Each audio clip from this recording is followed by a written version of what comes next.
Saya Anggi Afrida dari jurusan Ilmu Ekonomi, Fakultas Ekonomi dan Bisnis Universitas Riau. Dengan NIM 1902 124521.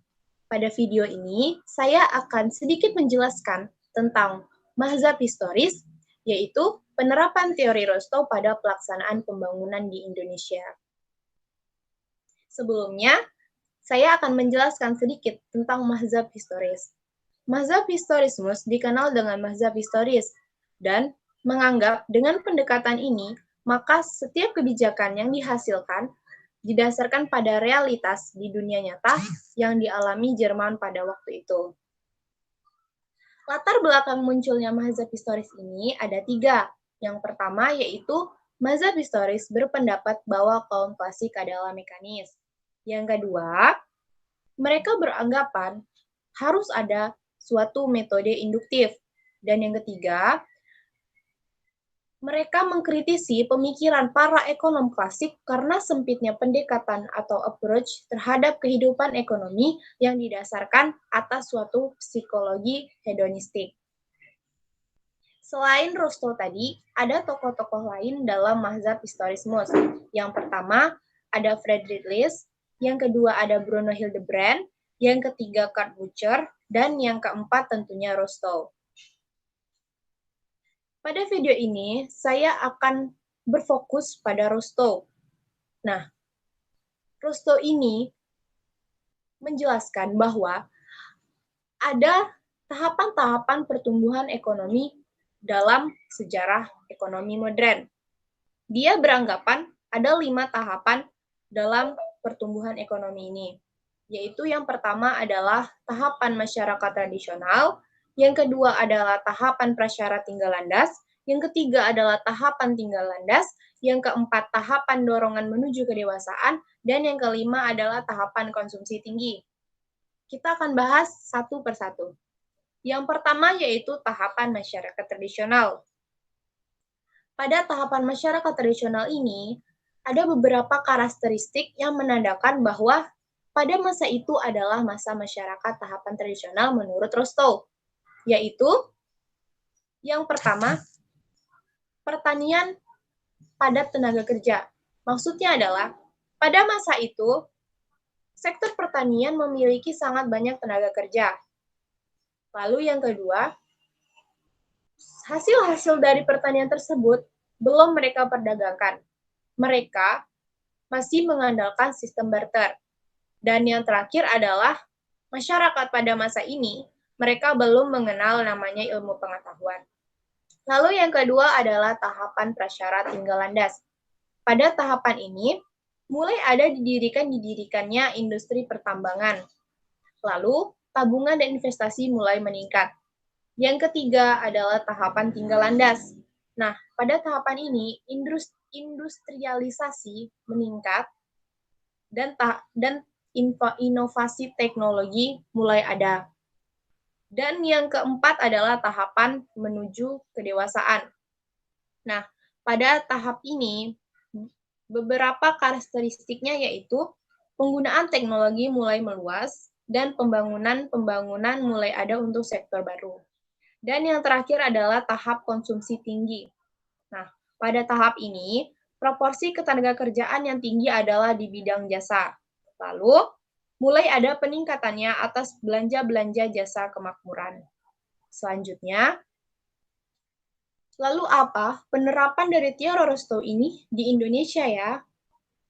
Nah, penerapan dari teori Rostow ini itu dilaksanakan pada saat masa pemerintahan Bapak Soeharto. Di Indonesia, teori Rostow ini diimplementasikan dalam rencana pembangunan 5 tahun atau Repelita.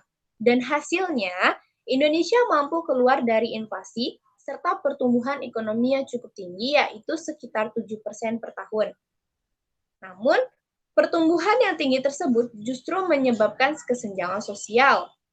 Karena klaim trickle-down effect yang diusung Rostow ternyata tidak terbukti.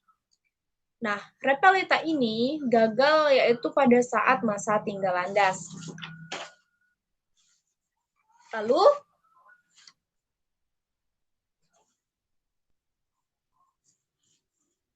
Pada Repelita 1, mereka terfokus pada sektor pertanian dan industri.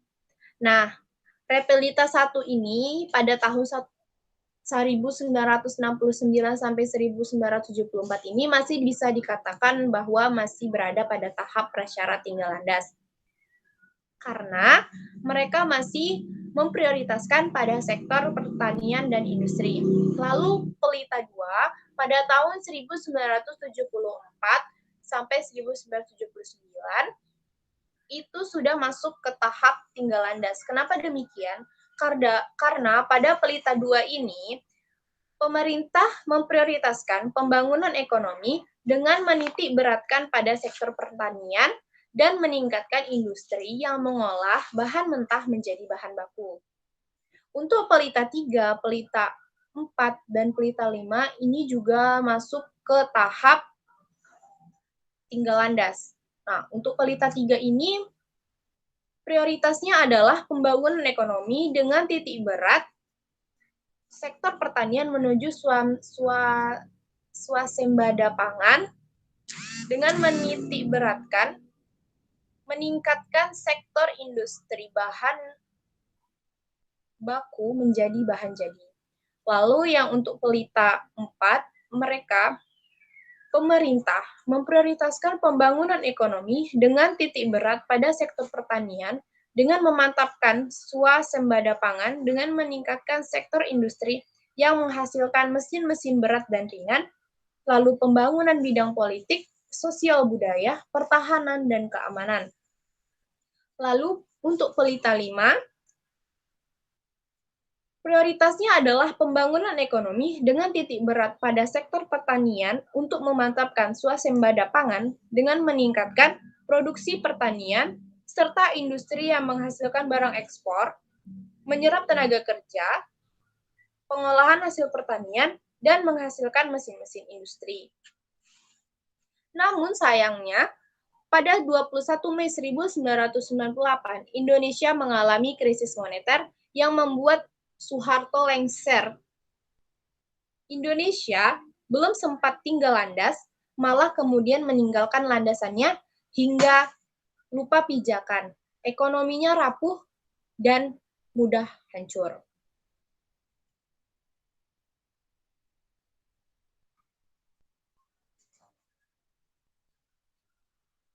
Nah, itulah tadi penjelasan sedikit dari saya tentang mazhab historis, khususnya adalah penerapan teori Rostow di Indonesia yang saya ambil adalah pada masa pemerintahan Bapak Soeharto, dan yaitu dengan pelaksanaannya di rencana pembangunan 5 tahun.